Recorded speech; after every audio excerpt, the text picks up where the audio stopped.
Tampang Ahmad pelaku aniaya nenek 76 tahun di Cianjur dituduh culik anak, akhirnya ditangkap. Pelaku yang tega aniaya nenek Asyah di Cianjur akhirnya berhasil ditangkap. Seperti diketahui sebelumnya, viral seorang lansia menjadi korban pengeroyokan di Kampung Legok, Desa Bunijaya, Kecamatan Warung Kondang, Kabupaten Cianjur.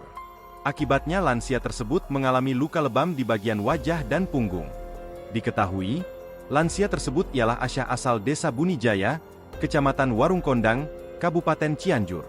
Asyah mengalami tindak pengeroyokan sejumlah warga setelah mengambil dana pensiun almarhum suaminya di Sukabumi pada Minggu, 4 Mei 2025.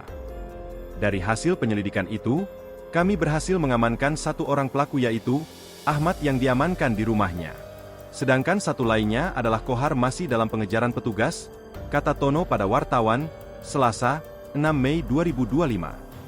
Pelaku Kohar, lanjut Tono, setelah melakukan penganiayaan terhadap nenek Asyah langsung melarikan diri. Menurutnya kedua pelaku menganiaya korban karena terprovokasi. Aksi penganiayaan terhadap nenek Asyah terjadi akibat tersangka terprovokasi dengan informasi yang menyebutkan jika korban merupakan pelaku penculikan anak, katanya. Tono mengatakan, akibat perbuatannya pelaku dikenakan pasal 170 KUH pidana dengan ancaman pidana maksimal 7 tahun penjara. Download Tribun X sekarang, menghadirkan lokal menjadi Indonesia.